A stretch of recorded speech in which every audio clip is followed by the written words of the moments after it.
It's Monday morning here on the Football Spy Show, where the battle for the big players continues. We've got a top keeper who wants to come to Arsenal, a fight for Fernando Torres, and a host of other top players all up for grabs. We've also got more of your teams, your messages, and another challenge for you. More of that later. But let's start this Monday morning with some transfers.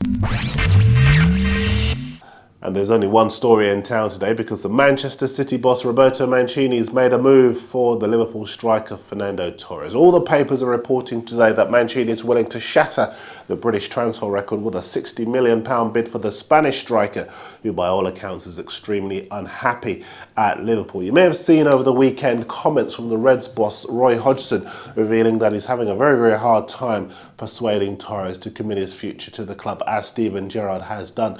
If Torres does move to City, and I'm sure Chelsea will have something to say about that, then City would have the most formidable stable of forwards in the country, because Sky Sports in Italy are reporting that City have reached agreement with Inter Milan for the transfer of the striker Mario Balotelli. Now they say that the deal is for around £26 million plus add-ons for Balotelli, and he's due to sign a 5-year deal, as we told you last week, worth around £3.5 million a year. An official announcement, they say, is expected either today or tomorrow. Obviously, if it does come, then you'll find out first on the Mirror Football website at mirrorfootball.co.uk. Now let's whiz through some other stories, and this man is a CSKA Moscow and Russia keeper Igor Akinfev. He's 24, and Arsenal and Manchester United have been linked with him in the past. He says he wants to move to the Premier League, and the Arsenal midfielder Andriy Arshavin has been trying to persuade him to move to the Emirates. It'd be a fantastic signing for the Gunners, or for United, who I'd say probably need him more, but he would cost a lot of money. Sticking with CSKA, and lots of you have been asking about the Japanese playmaker Keisuke Honda. Well, there's been a bit of confusion over the weekend, as it seemed he'd signed for AC Milan, but his representative has insisted this morning that no such deal exists, so he's still very much up for grabs at CSKA. Elsewhere, the Aston Villa boss Martin O'Neill's worried he might lose his £30 million rated winger Ashley Young, who's a target for Spurs. That's in the Daily Mirror. The midfielder Stephen Ireland's on his way out of Manchester City after a bust-up with boss Roberto Mancini on the club's trip to New York. That's also in the Mirror. As is Liverpool striker David Ngo, who's putting off potential suitors with his £2 million a year wages. And the Telegraph say that Newcastle hope to sign the Marseille winger Hatem Ben Arfa on loan. He's a good player. That would indeed be a bit of a coup. And finally, for now, the Blackburn boss Sam Allardyce is ready to hold talks with the 18-year-old Brazilian midfielder Henrique Egena Celestine, who currently plays for Paços de Ferreira in Portugal. That too is in the Daily Mirror. Now the teams are taking shape ever so slightly, so you can have quite a few goes at this one. But I'd like to tell you the order in which you think the top 6 in the Premier League will finish this season. Right now, as things stand, I think it's going to be Chelsea, United, Arsenal, Liverpool, City and Spurs. That could change, but for me, Chelsea and United have got settled squads. I think Arsenal will gain ground on them, but that back line has to bed in, and I think Liverpool are building up some nice team spirit at Anfield. So let me know the order that you think the top 6 will finish in. We'll get through some of your entries later on this week, but email us at spy@mirror.co.uk or post on YouTube. Time now for your teams and the way you want them to line up. This is from Goran Herman.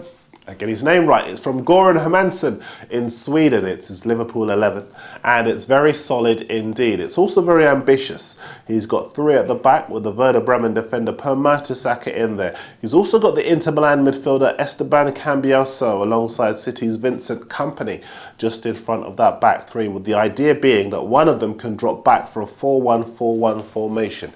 He's also got the Ajax striker Luis Suarez up front. I like the tactics, but as things stand, I just don't see Liverpool having the cash to buy those players. Also, I don't know about you, but I'd like to see Liverpool be a bit more attacking-minded this season. We shall see. Goran also wants Stephen Ireland or Craig Seven-Iron Bellamy back at the club. Ireland maybe, Bellamy no.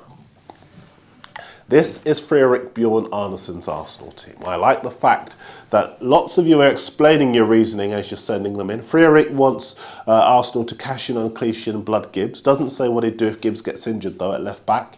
He prefers Van Persie and Walcott to Arshavin, who he calls lazy, and Samir Nasri. Interesting side, although I'm not sure what Hart in goal is going to do.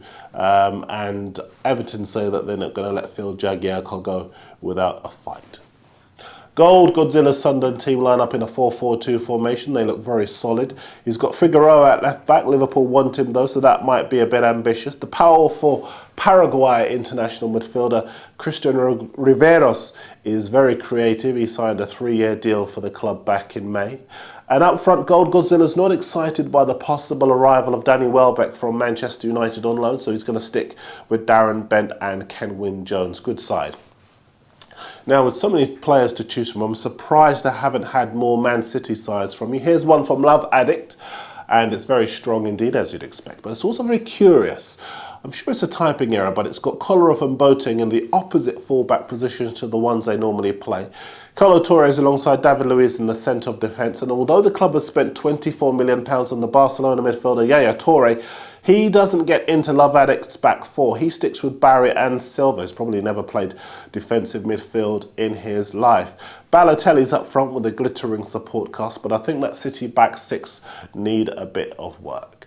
Keep your teams coming into us here on the Football Spy Show. Not just the top four either. I'm particularly keen to feature some Spurs sides on the show. Also a few Blackpool sides and some sides from the lower half of the Premier League. But every side is welcome. So email me at spy@mirror.co.uk or post on YouTube. Couple of quick messages to round off with. And Kibrason, City do intend to sell Robinho this summer unless there's a massive change of heart. To all of you asking about a swap deal involving Liverpool's Ryan Babel and AC Milan's Klaas-Jan Huntelaar, we're hearing that Liverpool are interested, but maybe in a loan deal for Huntelaar rather than buying him. Sejku's not in favour of the new homegrown rule that we talked about not last week. He thinks it will make the Premier less of an international league. And Quintano's been on from Mexico. He's emailed us saying that Liverpool should sign the defender Carlos Salcido from PSV, as he's won multiple leagues with PSV and he has Champions League experience. He is indeed a very good player. Keep your messages, your emails, your teams and your views coming in. The Football Spy Show is back tomorrow. I'll see you then.